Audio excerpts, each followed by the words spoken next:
Today, we are privileged to welcome Kate Penney Howard. Kate is a genetic genealogist specializing in brick wall research and endogamy. She studied vocal music and earned a Master of Divinity degree from Christian Theological Seminary in Indianapolis. In addition to being a genealogist, Ms. Howard has served as pastor of North Christian Church since her ordination in 2012. She has presented on a wide variety of genealogy topics at various events and organizations, including Roots Tech and the East Coast Genetic Genealogy Conference. Today, Kate will present strategies for squeezing all the facts out of our mystery DNA matches, those elusive distant cousins who don't have trees and don't respond to messages. She will cover various logical approaches, how to glean information from your match's profile, how free and paid resources can help uncover the facts. Ms. Howard will break down complex problems into digestible steps. In other words, she will show us how to leave no stone unturned. There will be time for questions at the end of the presentation, so if you do have questions, put those in the Q&A on the Zoom screen. And there are a pair of handouts, and we'll put again in the chat the link on how to get to the handouts. So please join me now in giving Kate Penney Howard a warm Zoom welcome. Thank you, everybody. I am very jealous of the background in Gail's Zoom window because it is not what I see outside of my window in northern Indiana today. So it's not snowing, but it's kind of yucky and overcast. So let me share my screen and open my presentation, and hopefully it will go as it did when we were rehearsing earlier.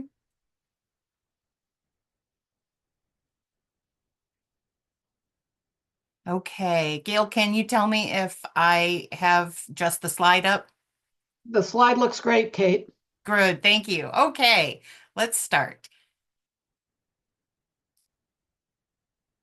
Sometimes our matches don't give us trees. Sometimes our matches don't even tell us who they are. Yet it is true that sometimes they don't know who their parents are, but sometimes they just didn't include a tree. And sometimes we need to go through and help them eliminate the obstacles that they have put up by not giving us a very nice tree to use. But before we identify the ancestor that we share in common, we have to identify the matches. A friend of mine loves to do research on unknown matches, and she is the nicest lady, and she is a puppy breeder, and she works with golden retrievers all day long. And she said to me, I find that anger really fuels my research. I approach the mystery like this. Listen, match, you will give up your secrets if you know what's best for you. I did not expect my very nice friend to have such anger about unknown matches, but I certainly do feel that pain sometimes. All of the methods that I'm going to share with you today are legal and ethical. All of the people that I am going to talk about have been anonymized. So I have here a match list that I'm very interested in learning more about. I have the top match is Wayne Steinbaugh, and looks kind of young in his picture. And then we have Amanda Fend, Frimmer Jadette, and Wee Lassie. Only Wee Lassie has a very small tree, and Amanda Fend has an unlinked tree, so I can't tell how big it is just by looking here. Frimmer Jadette has a private linked tree, and Wayne has no tree at all. So I really want to know who Wayne is because he's something like a first cousin once removed or a half cousin in that general range. So there's a concept in psychology which was developed in 1955 by two psychologists, one whose name was Joseph and one whose name was Harry, which is where Johari comes from. And this map that you see in front of you, it illustrates how people disclose information about themselves with others and how other people give a person back information about that person. So we have the open area in the upper left-hand corner. The open area is information about you that you curate to be known by others. The best example that I can give you is my Facebook profile, right? My wall. I take a picture of something amazing that I cooked in my kitchen. I stage it. It's got, matching silverware and everything at the table. And you know that sometimes I just eat over the sink. Or I might tidy up the house first because I know I'm going to take a picture of a kid or a dog or something. And I don't need people seeing, whatever the dog just chewed up or, you know, it's got to be kind of clean. And so, we don't take pictures of our worst mistakes and our biggest messes usually and put them up on Facebook unless we're really good about making fun of ourselves, right? So the open area is things that I present to society to be known. The hidden area, which is down below the open area, is information about you that you don't want other people to know. So those are your skeletons in the closet. Those are your deepest, darkest secrets and your biggest shame, and you want to keep those things hidden. The blind area, which is in the upper right, is information about you that other people know that you don't know they know. This is your background check or being told that you have spinach in your teeth, right? They might not tell you that you have spinach in your teeth, but just sit there and watch that spinach all day long.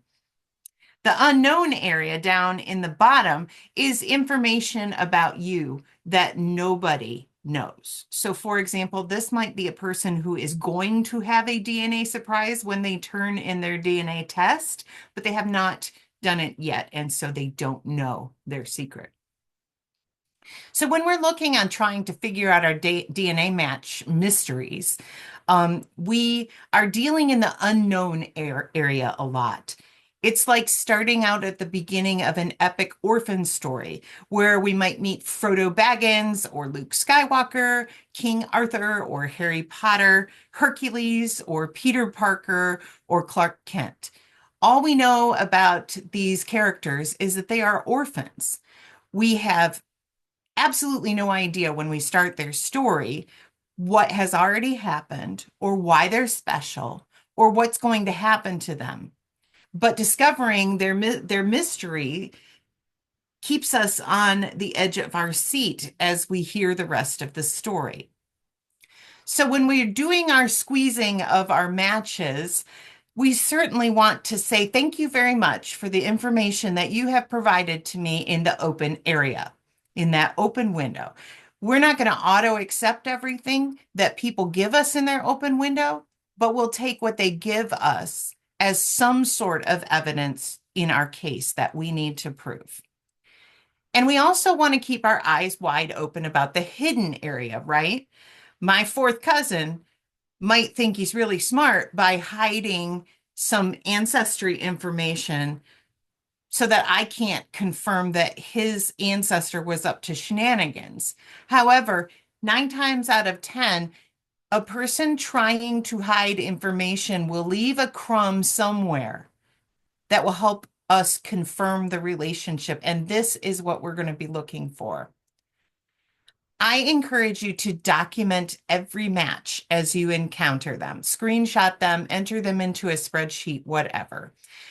Your methodology is going to vary based on your agenda. If your DNA and tree are like mine and you have a really good tree and your DNA mostly matches your tree, you are going to be really helpful to other people in their research. Whatever method for managing your matches that you choose to use is fine by me, but please document everything as early as you can, saving any images or usernames, tree information, cluster or shared match information in a safe place because people don't always leave their information up. So we have some pitfalls. with our matches. Our matches can make mistakes. Use your critical thinking because the trees are not always right. People may obfuscate the truth intentionally. Sometimes we prefer our current family to our DNA family. Your match may not know that they are donor conceived or that they were adopted or that their birth parent is not the parent that you would expect. You may see half of a tree. Now, this could be a maternal only tree, for example, for someone who knows that they don't know who their father is, or a phenomenon that we see on Ancestry quite often is a mistaken tree where they start with their father and then accidentally put mom in the spot where the paternal grandmother goes. This is something that I see pretty often, and it's usually pretty easy to recognize and confirm what the actual tree should look like. And sometimes they will not set themselves correctly in the tree. So we're encouraged to set ourselves as self, as home. And sometimes people will accidentally set it to their spouse or their child, or sometimes further afield. So poke around and see if you can find them in the tree. This is the match identification sheet that you should have in your handout. We're going to talk about most of these blanks as we are talking about different techniques, but this sheet gives you kind of a way to manage the information that you know and the information that you want to find out. So it helps you make a research plan for this unknown person. One thing that I learned the hard way, and I still do to myself every once in a while, is I get excited about a match on Ancestry and I go on a deep dive. And then I spend hours researching this person. And then I go over to MyHeritage or 23andMe or Family Tree GNA or even GEDmatch. And I find out that that person has put their entire tree there and their life story. And it is really frustrating when you do all that work when you didn't need to do it.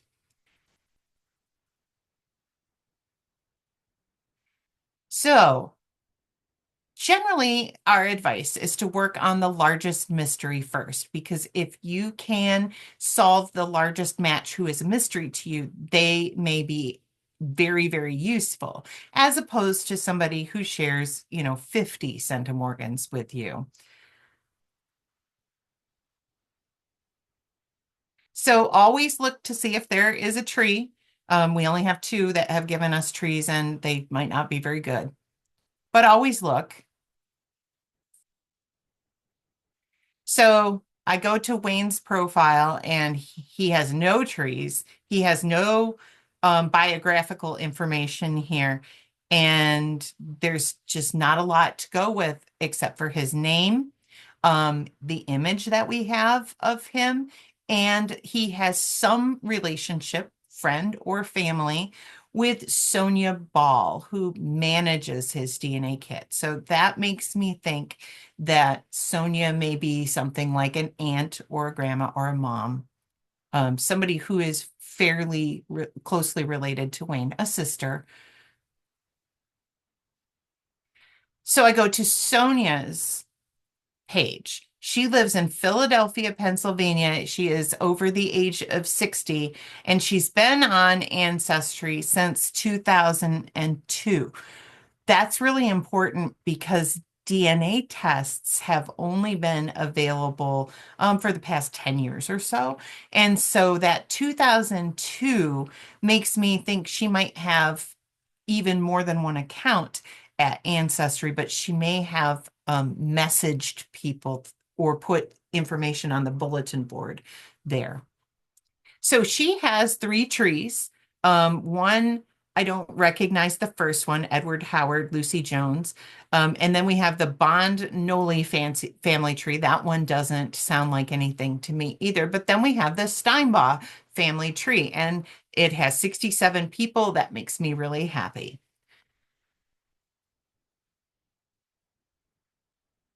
So try messaging the match or the manager of the match if there is a manager. Um, you might not hear back from them for 3 years or ever. They may be deceased. People don't take tests for the same reason that you may have taken it.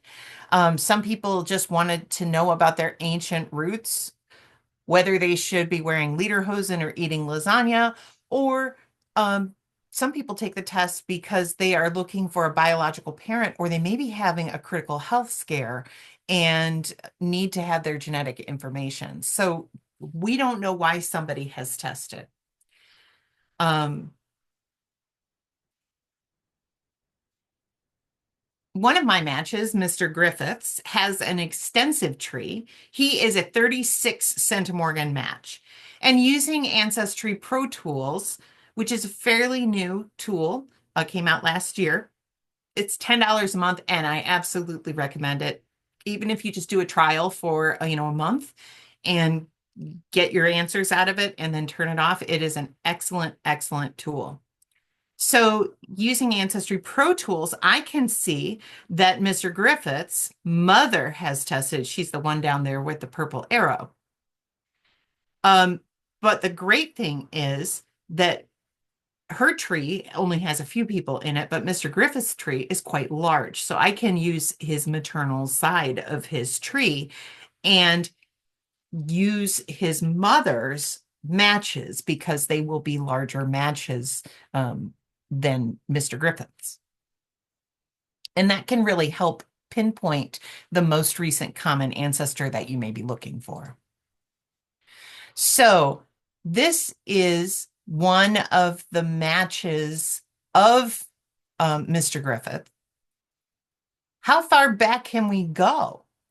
This person is a match to a 18th century ancestor and is a 9th cousin, 10th cousin. And that's pretty cool. Oh, I lied. He's a 6th cousin. But it's still cool that we can go back that far. What can you look up? Well, you can go to a public data aggregation site like Ben Verified, Spokeo, White Pages. There's several. Some of them allow for a limited access free search, and some of them require you to have a subscription. One thing that I've noticed is that some people will come up on Ben Verified, but not on White Pages, and some people will come up on White Pages, but not Ben Verified, and it just depends. So we have 2 results in the entire country for Wayne Steinbaugh, and they are the same person, just entered in there twice. He may have had a subscription with one company and a public record over here, and Ben Verified just didn't figure out that they were the same person. So this person resides in Blair, or did reside in Blair, Nebraska, and was born in 1910. So if he is still in Blair, Nebraska, he is probably in a cemetery, since we know that that's going to be 115 years old. But there might be a Wayne Jr. or a Wayne III out there.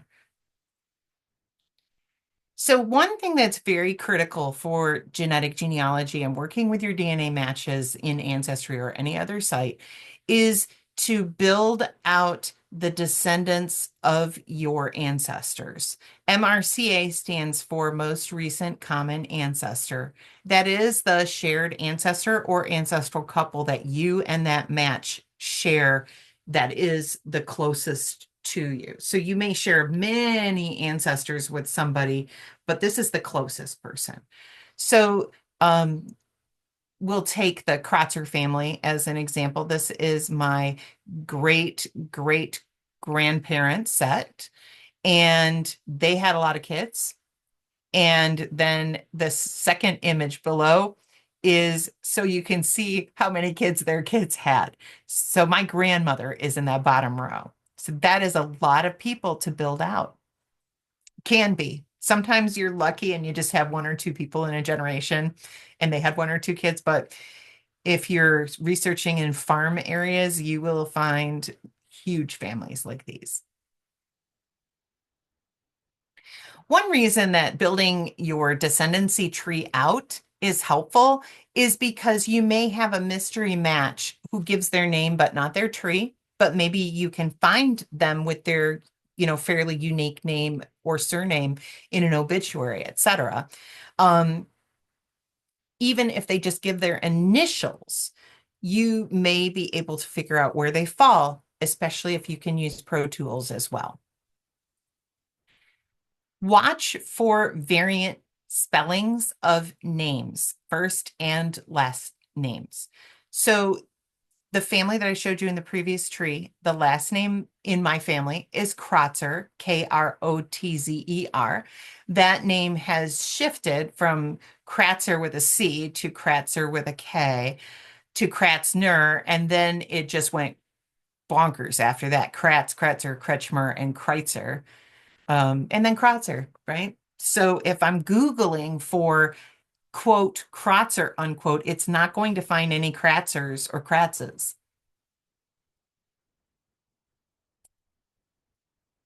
So one trick that I learned, and it really saved me one time, is to Google the most recent common ancestor surname with the high match name. I had one case that was incredibly difficult. The last name was Di Paola that kept coming up in these Italian matches, but I wasn't able to get any tree information for the ancestral connection between these people who were all somehow Paolas or Paolis or De Paoli or Di Paoli. So I tried Googling the match's name with the last name. And the name that I had was something like Anthony Gonzalez, right? So I knew that there had to be a relationship between this Gonzalez family and this Italian Di Paola family. So I Googled, and this was a huge match that I was trying to find. And I was so lucky because I was able to find him and his grandmother at the same residence, and his grandmother was a Di Paola. So we were able to solve the case because of that Googling. Here on the screen, I have an obituary for Donald Krotzer. And what I've tried doing there is searching for surnames in my tree in this obituary. So I'm searching for Krotzer and Spangler and Buckman and Drumpfeller. And then maybe I'll try Krotzer Spangler obituary or Krotzer Buckman obituary. And if I have a clue on where Joseph Krotzer might live, then I can also add a state in my search. And this method often produces results of obituaries that have a combination of the names. It might not be Joseph himself that's mentioned in the obituary, but a parent or a great grandparent. And this works better if the name that you're looking for is something like Burton Krotzer and not Joe Smith. So look at all of the information in a profile. Everything is there for you as a clue. Use that sheet that I gave you to itemize every bit of information for every platform. Open all the profiles for this person to see if you can find any age or location clues. Look at the name of each tree. Even all private trees will sometimes have a name or a surname in the title that will really help you. Who is the manager of the tree? Can you figure out how they're related to the manager, and what other kits does this manager manage that you might be related to? Search the web and newspapers for unique names. Newspapers can be invaluable resources for your search, especially when you're looking for that blind spot area, right? And that hidden area of the Johari window. I well, I think every genealogist has found out something from a newspaper that really shocked and surprised them. Um, for example, my great uncle did not die playing football. He died in a field and a shotgun was involved, and they were never sure quite whether it was he or someone else who pulled the trigger. Um, Another thing that I found out was that when my grandmother was 4 years old, somebody sent a package to their home, which they ran a boarding house out of. And inside that package, which my grandmother and my great aunt and uncle played with and kicked and climbed on and jumped off of for a week, inside that box was a explosive device and that had been sent as part of a lover's triangle. So, and I was absolutely shocked when I found that. And if it hadn't been printed in the newspaper, my family would not believe me because it just sounds absolutely ludicrous. But if you are in a small town, your newspaper can be a smorgasbord of details between the social column, the police blotter, and the school report. So you can find out amazing things from old newspapers. Private trees can give you information. Even a locked private tree will show results if you do a surname search. So right here, I'm searching for the last name of Gray. You can search for your MRCA names, but and every variant of that name as well. But you can also, here's a trick, you can search for the names of ancestors in other matches trees to pinpoint exactly where in this tree the individual's direct line falls. So, for example, my dad has a brother, and his brother has two children. If my cousin's tree was locked, but I suspected that this person might be my brother's son or my uncle's son, I could search for his wife's maiden name in the private tree. And if the maiden name of the wife pops up, then I know that that family group is probably my uncle and his wife, if that makes sense. And you can, of course, do this much further back. And that's why building that descendancy tree is important, because you need to incorporate all of the surnames of the people who marry into this family. You can also find a wealth of information on family reunions or family groups on Facebook. You will always find a person who knows everybody else's business and who all is in the family and how they're all related if you can get hold of the right family group. So what does a profile picture tell you? We can use clues in this photo to narrow our search. Look at the photo. Does it give a company name or a location or a hobby or fandom or anything that you can add to your search? One time we were stuck on a case and somebody asked me to help. They had a key match really high, like a first cousin. He had no tree, and the guy had a fairly common name like Tim Miller. And his profile photo was a guy sitting on a motorcycle and he was wearing a leather vest. I zoomed in on his shirt that you could see under the vest, in between the sides of the vest. And I could read on the shirt that it was for a community theater group in Vermont. And so I searched for the community theater name and for this guy's name, and boom, his obituary popped right up, complete with his genealogical information that I needed. And that was all we needed to solve the case, was to identify this man. So, this is the Google image search. It's a reverse search, right? So instead of saying Iowa State number 34 and seeing what comes up, Google is actually looking at this picture and identifying the Iowa State 34 information, and it's pulling up Wayne Steinbaugh's Wikipedia page. So what can you learn from a profile photo? Right? So we were able to use that image search to identify that this person, number 34, Wayne Steinbaugh, is that tester. Now, why couldn't I find him on Ben Verified? He's probably too young to have, a credit or a rental background. So young people are difficult to find on been verified or other public aggregation sites until that person has kind of established their credit and their residency somewhere, etc. So what else can I find out about Wayne Steinbaugh and Iowa State?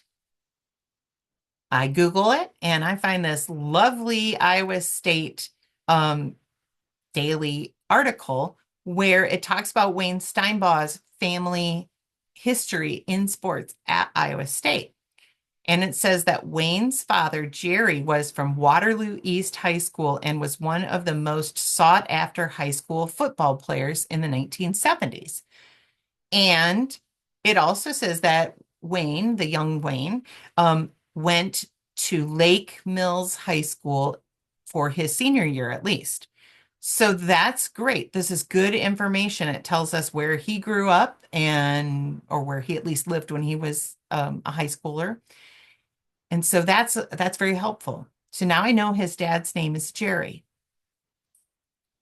What does photo information tell you? So if somebody has shared old photographs on their tree, one thing that you can do is to look at who has saved this picture.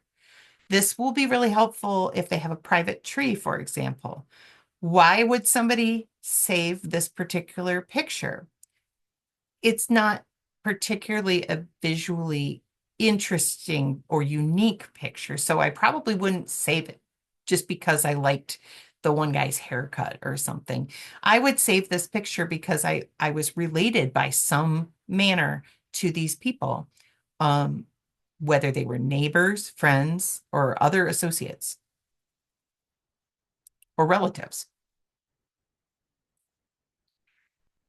So sometimes they'll just have a screen name like Howard 87. How can you figure out it? How can you crack somebody's screen name? You can Google it. You can add at Yahoo or at Gmail or at Hotmail, etc. You can add the most recent common ancestor's surname because they may have used Howard 87 at some other genealogy site. So that may be their go-to screen name. And if you're lucky, they have posted somewhere about that ancestor.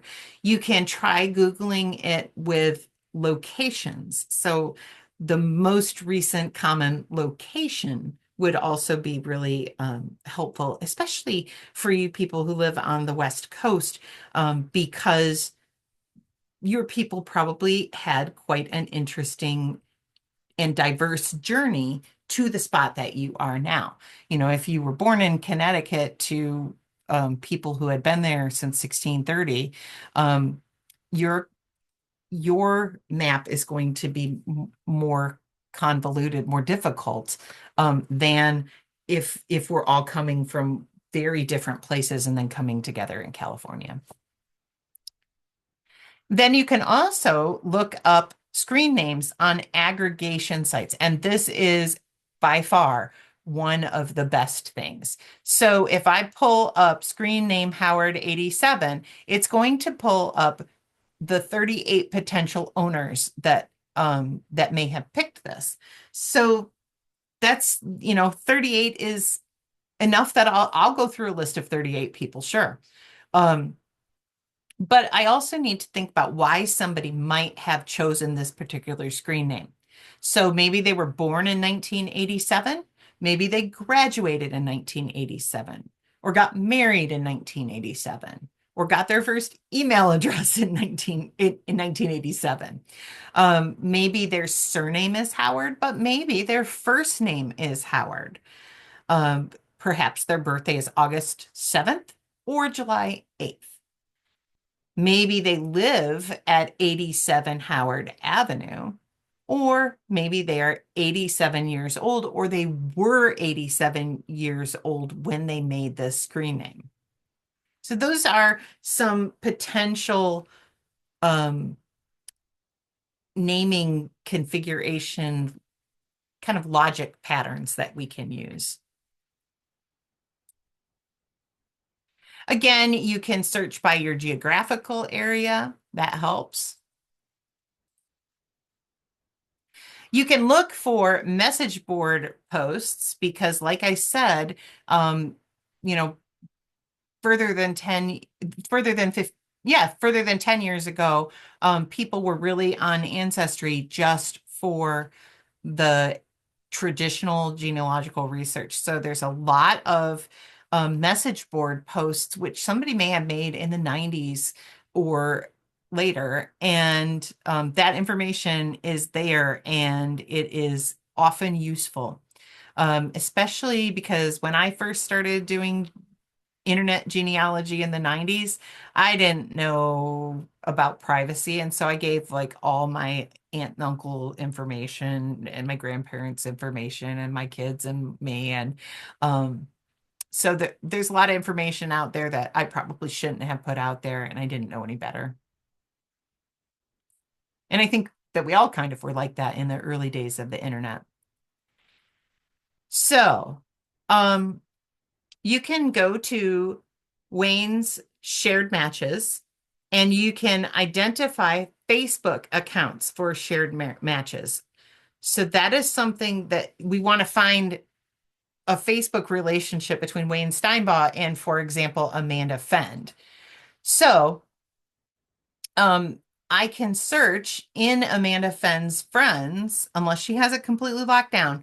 I can search for Steinbaugh relationship and it will pop up any Steinbaugh that she is friends with. So that can be really helpful because she might be friends with Wayne's mom or Wayne's dad or Wayne's cousin might be her cousin too. Maybe Amanda is a Steinbaugh.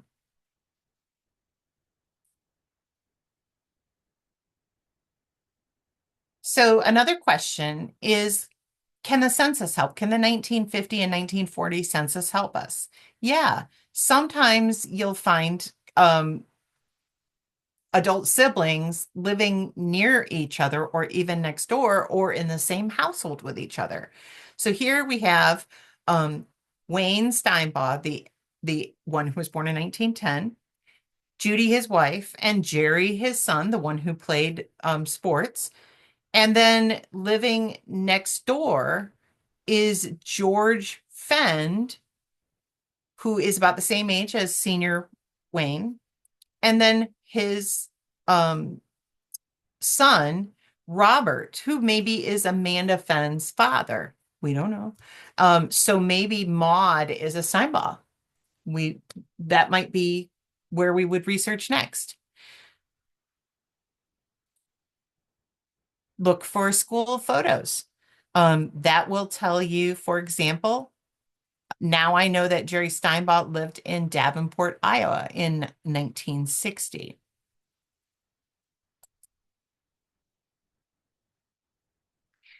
There are amazing databases that are available on the internet, but not necessarily through the big companies that we pay a subscription for.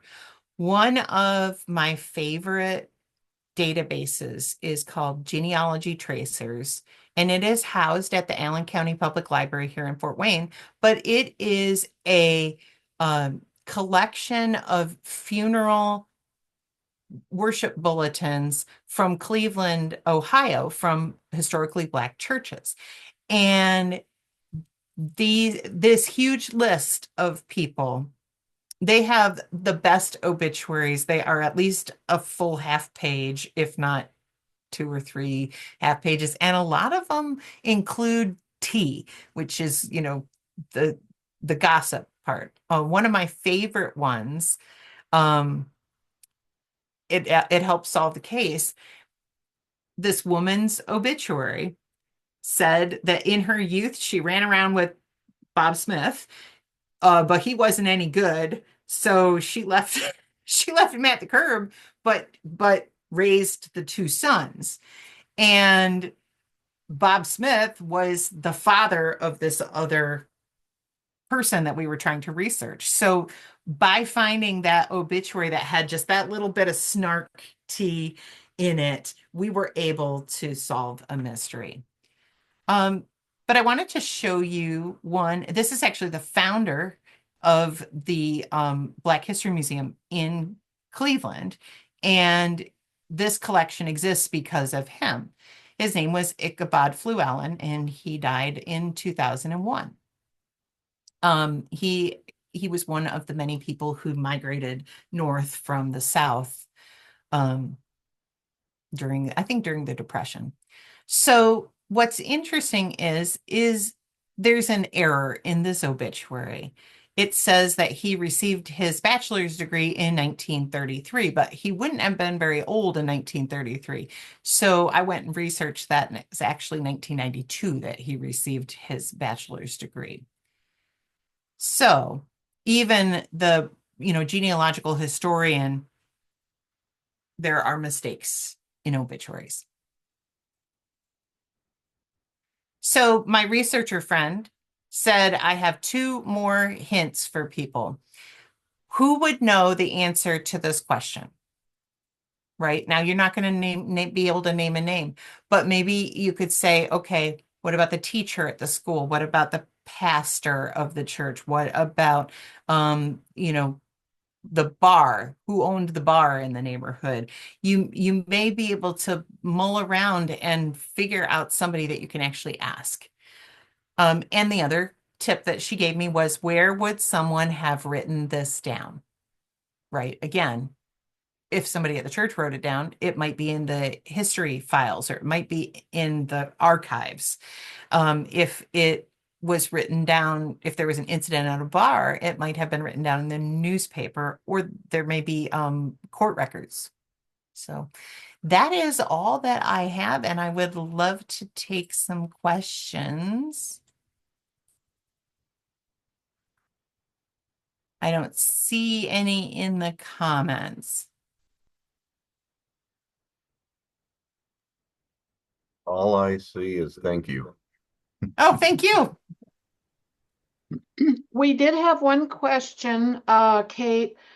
Someone wanted to know if you could send out copies of your slides. Yeah, And if you would send them to us, then Victor could send them out yeah, to our attendees. yep. I can do that. Okay, that's great. Thank you. I will be at Roots Tech if you are coming to Roots Tech. I hope that you can find me and let me know that you'll be there. Are you going to be there in person? Yeah. Oh, wow, Yeah, I have two presentations and a panel discussion. great. Yeah. This So was actually my presentation last year for Roots Tech. cool. Yeah, and I So, know you said you've Another question. yeah. yes. Do you have a spreadsheet with titled columns? Um, I have not made a spreadsheet for this. I generally don't. You could certainly use a spreadsheet instead of the kind of journaling page. I will start a spreadsheet for a project if it is very involved. But generally I will work on a mystery person until I can figure it out. So I wouldn't necessarily make a spreadsheet, but if it works for you, you could. Well, Kate, I have a question. one of your slides, you showed where you can look at a photo that someone has posted to their gallery in Ancestry, and then you look at the other Yeah. people who have saved that photo. And it Mhm. said